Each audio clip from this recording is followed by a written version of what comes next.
poursuivons justement notre découverte des auteurs et autrices qui étaient présents à cette foire du livre de Remicourt. En ce mois de novembre, où il y a eu du public, et en plus un débat auquel Marie-Bernadette Mars, vous avez participé d'ailleurs avec différents auteurs et un public. Ça a eu des échanges qui ont été très intéressants et permettant de mettre en valeur en fait la création littéraire un peu de chacun et de chacune.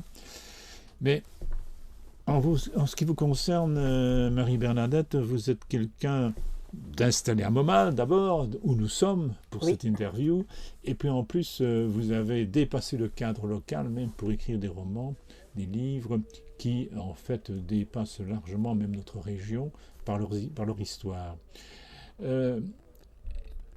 Comment dirais-je, il y a Rhapsodie afghane, si j'ai bonne mémoire, si j'ai bien noté, hein, c'est ça, et il y a L'échelle des Agoras. Oui. Ce sont ces deux livres, l'un un peu plus grand que l'autre, plus épais que l'autre, donc c'est un peu l'inspiration qui mène cela. Alors, Rhapsodie, d'abord afghane, est né comment ce livre-là en fait? Rhapsodie afghane, en fait, j'étais en train d'écrire un recueil de nouvelles sur les migrants, donc l'horizon en éclat. Et à ce moment-là, j'avais une amie qui avait une relation avec un jeune migrant. Elle était un peu plus âgée, avait une 50aine d'années, elle avait une relation avec un jeune migrant et elle n'osait en parler à personne. Et alors, à partir de quelques bribes de son histoire, j'ai écrit une nouvelle, sans le lui dire. Je lui ai envoyé en disant « Moi, j'ai toujours trouvé ton histoire très belle, je prépare un recueil de nouvelles. Est-ce que ça t'ennuie si j'introduis la nouvelle ou pas ?» Et elle m'a répondu vraiment très très vite en disant « Si tu savais le nombre de fois où j'ai envie de te demander de raconter mon histoire. » En même temps, elle me disait « Est-ce que tu ne sais pas aussi ajouter ça, ça et cela ?» Mais en fait, moi, mes nouvelles étaient très courtes, c'était 5-6 pages. Et donc, ce qu'elle me demandait, non, ça n'était pas dans la ligne littéraire que j'avais prévue. Mais, du coup, j'ai dit « Écoute, si tu as envie que je raconte ton histoire, on se voit quelques soirées. » Et voilà, ça, je veux bien, quoi. Et c'est ce qu'on a fait. Ah oui. Et donc, à partir de là, non seulement ça a été 10, 15, 20 pages, mais donc ça a été tout ce roman Rhapsodie afghane. Mais au point de départ, elle m'a dit dès le début, c'est mon histoire, mais c'est ton roman. Donc elle m'a dit, moi je te raconte, mais tu adaptes cela comme tu veux. Alors je pense que j'ai été extrêmement respectueuse de son histoire. Maintenant, c'est un roman et un vrai roman, ce n'est pas un récit, parce que cette relation n'est vue que par elle. Elle n'est pas vue donc par cet Afghan plus jeune. J'ai envie de dire, elle m'en a dit ce qu'elle a bien voulu me dire, ce qui l'a sans doute frappé, mais elle ne m'a pas raconté toute sa relation du début à la fin. Et alors, dans ce qu'elle me racontait, il y avait aussi à certains moments des éléments où je me disais, ah, ça littérairement, je vais exploiter de telle ou telle manière, et peut-être des choses qui étaient importantes pour elle et qui, moi, m'ont moins frappée. Alors, je voulais aussi, c'est une histoire évidemment très individuelle, mais je voulais aussi que ça ait une autre portée. Et donc, j'ai introduit dans le roman toute une série d'histoires tirées de la littérature ou du cinéma, des histoires d'amour, donc qui sortent un peu de l'ordinaire, parce que pour moi, ça donnait au ce roman une autre portée que simplement une histoire, ça élargissait et dans le temps et dans les lieux. Il a été publié quand, ce roman? Il a été publié fin 2023. De fin 2023. Il y a pile 2 ans. Il y a pile 2 ans, oui. C'était aux éditions? C'est aux éditions Academia, comme la plupart de ceux que j'ai publiés. Celui auquel vous avez fait allusion, L'échelle des Agoras, c'est aussi chez Academia. Non, celui que j'ai ici, vous avez fait allusion en fait qu'il était plus petit.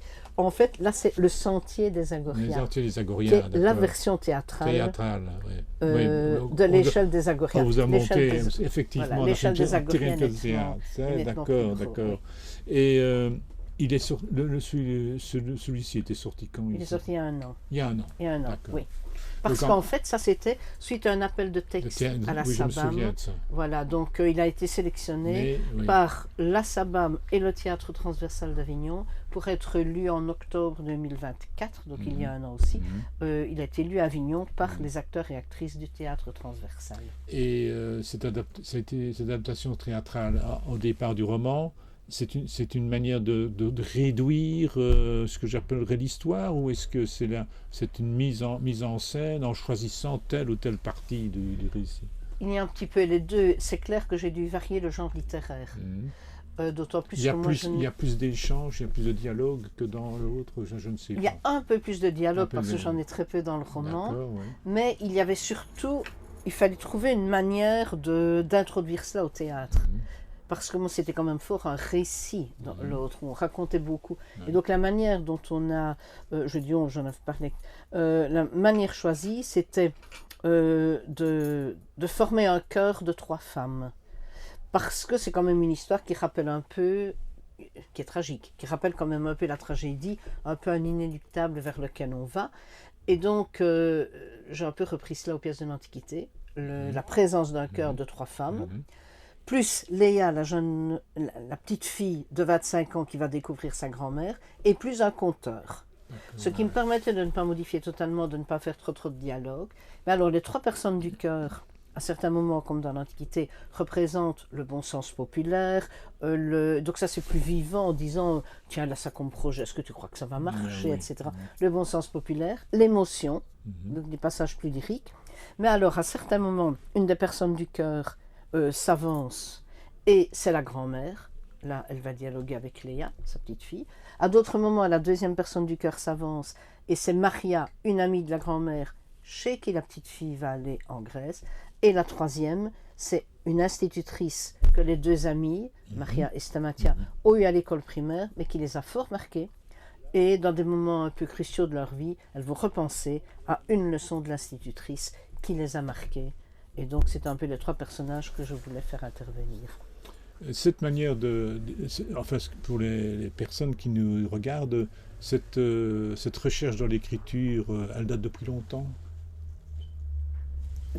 La Dans recherche de l'écriture, d'écrire, de vouloir écrire, ça très loin chez vous? Moi, personnellement, vouloir écrire, j'ai toujours eu envie d'écrire et j'ai toujours vraiment bien aimé. Mon père était professeur de français et je pense qu'on a très jeune plongé là-dedans, dans le pouvoir des mots et le plaisir des mots.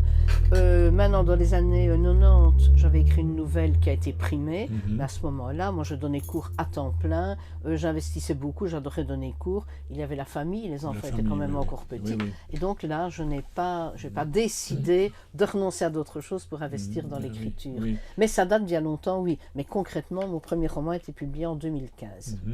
Et au niveau de cette recherche dans l'écriture, cette évolution, est-ce que vous avez senti vous-même que vous évoluiez dans l'écriture? Est-ce que la recherche s'est approfondie dans tel ou tel domaine ou... En termes d'écriture, je n'ai pas eu l'impression d'avoir des contraintes pour le premier roman. Mais quand j'ai écrit Rhapsodie afghane, là je me suis quand même rendu compte que j'avais une liberté que je m'accordais moins pour les précédents.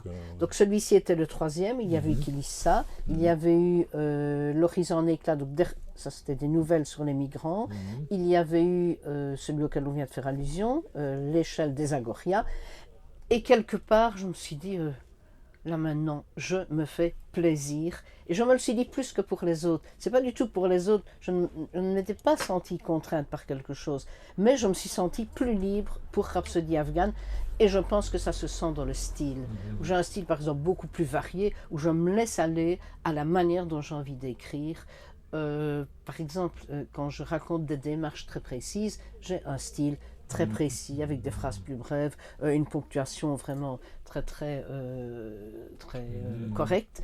Par contre, si à un moment, elle est sur la terrasse et qu'elle rêve à son avenir, et les images s'enchaînent, à une image n'est pas encore partie qu'une autre s'impose, là, j'ai des phrases, mais plus par image et sans ponctuation, pendant par exemple une demi-page. Et donc le style est plus varié, et je pense que le style suit vraiment le contenu, le fond de Vous l'histoire. animez assez souvent des ateliers d'écriture. Oui. Est-ce que ça a un effet sur votre manière d'écrire, de votre style ou pas?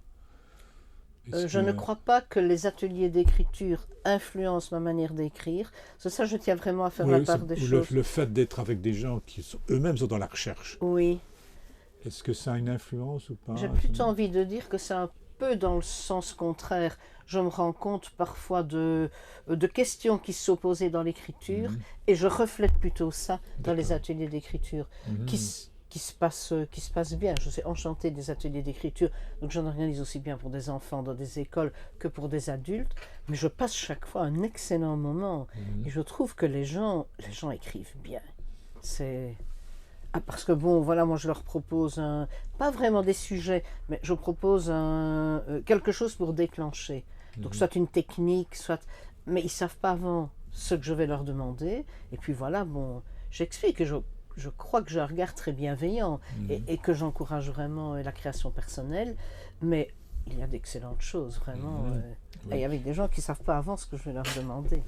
Oui, tout à fait. Puis je suppose qu'il y en a aussi qui vous mettez leur sensibilité à vif pour qu'ils puissent, disons, sortir d'eux-mêmes. Oui, je n'impose pas un sujet. Par exemple, je travaille avec un groupe de personnes qui sont en traitement pour le cancer. Mais je n'impose jamais d'écrire sur la maladie. Mais par des techniques que je donne, quelque chose qui marche très très bien, ce sont des peintures. D'accord. Et j'ai une phrase d'accroche. Une phrase d'accroche avec une peinture, on peut partir dans n'importe quel sens. Donc elles peuvent parler de choses qui leur tiennent à cœur, qui sont intimes, ou elles peuvent partir dans l'imagination la plus débridée, quoi. Et ça j'aime bien et j'y tiens, à ce que les gens soient tout à fait libres par rapport à cela. Et dans votre manière de travailler maintenant, vous êtes à préparer un nouveau roman, vous préparez quelque chose pour le moment? Oui. Qui sera de la même nature ou très différent de Rhapsody? Qui sera... Les points communs, c'est que je trouve que la vie est suffisamment riche, variée, qu'il y a suffisamment de situations de vie pour aller puiser là et ne pas inventer complètement. Et donc le prochain roman, je pense que je peux le dire, celui auquel je travaille, je possède en fait 6 lettres que le grand-père de mon arrière-grand-père a écrites alors qu'il était conscrit de Napoléon. Donc, 2 lors de la campagne d'Espagne, puis il est remonté en France, à Rennes et à Belle-Île-en-Mer.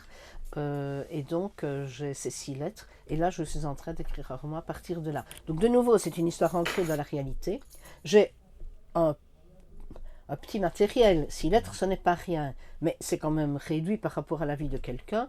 Non, j'ai aussi travaillé énormément dans les archives, etc. Mais alors, ce qui m'intéresse là-bas, c'est un peu comme dans le premier, comme dans Qui dit ça, ce n'est pas la guerre en elle-même, mais c'est la retombée sur des gens au quotidien. Et donc je parle par exemple aussi beaucoup de ses parents, qui ici voient partir un fils pour 5 ans, en sachant pas s'il reviendra. Et donc là je trouve ça assez terrible, mais là je n'ai aucun indice concret sur les sentiments des parents. Un peu dans les lettres, je sais que le père écrivait, parce que le fils dit à certains moments, j'ai bien reçu ta lettre, ou j'ai bien reçu votre lettre, parce qu'il vous voit ses parents. Donc voilà, j'écris à partir de là. Est-ce que vous lisez autre chose de la même époque qui vous permette de... Je sais pas, vous faites une recherche historique sur l'environnement proche du personnage? Oui. Des recherches dans les archives d'une part, sur des sites généalogiques d'autre part. Parce que parfois, il parle dernièrement, il y a quelques jours, j'écrivais là-dessus, il parle d'un gars de Akos, du village ici, en demandant à son père d'aller trouver le père donc de ce gars de Akos pour lui donner des nouvelles. Celui est hospitalisé depuis 6 mois. Mais je me dis ça, j'ai fait plein de recherches, donc pas sur mon ancêtre, mais sur ce gars, parce que je me dis c'est aussi la vie en période d'oppression, en période donc, de difficulté de communication, c'est que visiblement le fils qui était sur son lit d'hôpital là-bas, n'a pas pu donner des nouvelles. Je trouve que ça s'en dit long aussi sur la vie, sur les sentiments, sur les émotions des gens de l'époque. Et ça me touche. Ça. Et je fais aussi beaucoup alors de recherches d'après des livres et des articles spécialisés. En Espagne, par exemple, là, sur le siège de Badajoz, il n'y a pas grand-chose sur Wikipédia, des choses comme ça. C'est pas là qu'il faut chercher. Mais sur des sites plus spécialisés, oui. Et est-ce qu'il y a un environnement musical qui vous aide ou pas? Non, quand j'écris, je ne mets pas de musique, non. Maintenant, pour Rhapsody afghane, évidemment, avec le titre, voilà, donc là, je voulais avoir un titre un peu évocateur et qui évoque aussi un art autre que l'écriture. Et donc là, j'ai écouté pas mal de choses, pas mal de musique, aussi bien de la musique. Donc le terme rhapsodie me plaisait bien. J'ai expliqué pourquoi. En fait, les rhapsodes, le mot rhapsodie est un terme de la couture. Ça veut dire coudre ensemble, mais coudre ensemble des chants. Et donc, je trouve que ce mot rhapsodie, je l'aime beaucoup. Oui. Mais alors, j'ai également écouté des morceaux afghans pour pouvoir mettre en lien, comme dans le titre, de Est-ce morceaux de musique. est-ce que l'aspect féminin des choses est important pour vous? Oh oui, ça c'est super important pour moi, Mhm. oui. Oui. Mhm. Sans doute d'abord parce que je suis une femme et que je Mhm. suis peut-être plus sensible à la condition des femmes, Mhm. mais dans la plupart de mes romans, un peu moins dans les nouvelles sur les migrants, mais dans la plupart de mes romans, les héroïnes sont des femmes, oui. Et le centre d'intérêt, parce que ce que vous préparez, c'est une certaine époque de l'histoire Oui. que vous mettez en évidence, mais est-ce que vos centres d'intérêt sont très sociétaux d'aujourd'hui parce que vous parlez des migrants. Ils sont certainement sociétaux d'aujourd'hui. Maintenant, moi de formation, je suis philologue classique. Donc j'ai passé toute ma carrière à travailler sur le passé, à travailler sur la Grèce antique. Et je suis très très sensible à cela. Et je suis très sensible à la transmission. Transmission d'une époque à une autre, transmission d'un patrimoine, je veux dire culturel, social. Je suis très sensible à la transmission au sein des familles, comme professeur aussi, évidemment. Donc la transmission a une grande place dans mes romans. Et j'aime bien parler de destin particulier. On suit une histoire, je ne fais pas du tout des ouvrages historiques, mais de montrer comment des personnages font ce qu'ils peuvent, là où ils sont et à l'époque où ils sont. Et donc là, je me rends compte que j'aime vraiment bien faire ça. Donc de me dire, mais on n'a pas le droit de juger les gens. Si on vivait à tel moment, à telle époque, et si on vivait à tel endroit, comment aurait-on vécu? Et ça certainement, pour moi, une influence très très grande sur des décisions qu'on prend, sur une qualité de vie, sur des questions qu'on peut se poser. Et là, par exemple, un truc qui me fascine, c'est l'absence de justice. Donc dans l'Antiquité, il n'y avait pas de tribunaux. Donc le premier qui dit ça, il n'y a pas de tribunaux. Dans Rhapsodie afghane, c'est l'histoire de migrants qui sont ici, qui sont des sans-papiers, qui sont des illégaux. Mes nouvelles sur les migrants, la même chose. Dans l'échelle des Agorias, c'est sous la dictature des colonels, donc il n'y a plus de justice. Et je ne l'ai pas décidé au point de départ, mais je me rends compte que c'est quelque chose qui me fascine vraiment ou qui me perturbe en me disant que fait-on quand il n'y a plus de justice. Oui. Est-ce que le fait d'habiter en Resbey, vous habitez Montmal, est-ce que ça peut avoir une influence ou pas? Ou vous savez vous déconnecter? Comment ou est-ce que vous êtes influencé aussi par l'environnement que vous connaissez? Mais je suis influencée par l'environnement que je connais, mais qui est plus large que Montmal. Je suis originaire de Brève. Oui. Et donc, par exemple, le roman que je suis en train d'écrire là sur cet ancêtre, il a vécu à Avesnes, le long de la Mehaigne. Et donc, pour moi, là-bas, par exemple, le paysage est quand même assez important. Qu'il va comparer à certains moments, puisqu'il va traverser des territoires qu'il n'imaginait même pas avant. Mais là, je suis quand même fort ancré dans la SB. Ce sera aussi sur l'Académia? Aucune idée. Aucune idée, vous verrez bien. Oui, je suis fidèle à cette maison d'édition parce que j'ai un très bon contact avec cette maison d'édition et j'en suis contente. Est-ce que le fait aujourd'hui que vous avez un recul déjà maintenant sur, disons, la création littéraire, celle-ci, vous pensez que ça a été un moyen pour vous de, entre guillemets, pas de réussir votre vie, parce qu'il y a de la vie familiale également, mais de mettre sur devant les idées que vous portiez depuis longtemps? Oui, à coup sûr, ça, oui.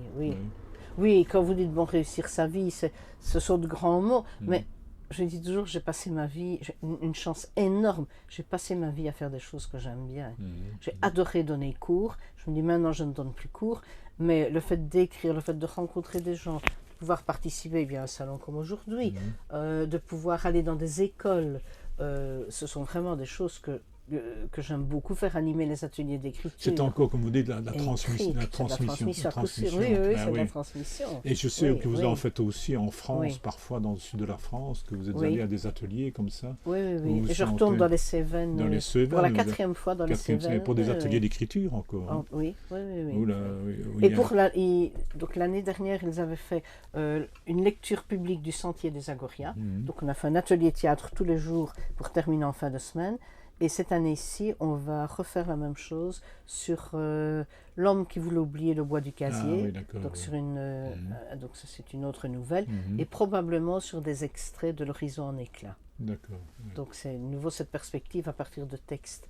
Proposer quelque chose de vivant, une lecture vivante. atelier d'écriture. L'écriture des nouvelles est beaucoup plus, comment dirais-je, plus strict que l'écriture d'un roman. Est-ce que le fait d'une nouvelle qui est plus courte nécessite, disons, un investissement de restreinte d'idées ou de pouvoir serrer au plus près l'idée qu'on exprime ou l'aspiration que l'on a? J'ai envie de dire que c'est plutôt le contraire. Ah bien. J'utilise la nouvelle pour des choses que je ne vois pas bien, où je ne vois pas bien comment les développer. D'accord. Par exemple, dans L'horizon en éclat, où là ce sont des nouvelles sur les migrants. Allez, je vais prendre un petit élément. Une fois, on était face à un migrant qui a téléphoné à sa mère. Donc j'ai entendu la voix de la mère. Ah, Mais c'est pas à partir de là, je ne vais pas faire un roman. C'est un moment de sa vie. Et donc les nouvelles, c'est plutôt cela, des évocations de moments. Maintenant, dans l'écriture, c'est très différent. Dans un roman, on peut ajouter des personnages, on peut ajouter des épisodes, on peut partir dans des directions différentes, revenir. Et quand je commence un roman, je ne sais pas à l'avance si ce sera 100 pages, 150, 200. Et je ne sais pas à l'avance dans quelle direction je vais aller. Pour une nouvelle, je le sais beaucoup, beaucoup plus. Et normalement, je n'écris une nouvelle que quand je connais la fin. Et une nouvelle, je l'écris vraiment en une fois. Donc en une fois, j'expliquais tout à l'heure, ce n'est pas, je ne vais pas dire, allez maintenant dans 5 minutes je commence et je n'irai dormir que quand elle sera terminée. Mais par exemple, je vais écrire un peu aujourd'hui, un peu demain, un peu après-demain, etc. Mais je vais écrire 3, 4, 5 jours et elle sera terminée. Un roman, c'est pas ça du tout évidemment. C'est sur plusieurs mois, parfois plusieurs années, et parfois je vais écrire pendant 3-4 mois, et puis pour une raison ou une autre, arrêter d'écrire pendant 2-3 mois, puis le reprendre. Ça m'arrive pour un roman, ça ne m'arrive pas pour une nouvelle. très bien. Merci Marie-Christine. Voilà. Mars. Merci beaucoup. Merci beaucoup pour vos questions, pour votre... Voilà, c'est toujours un plaisir.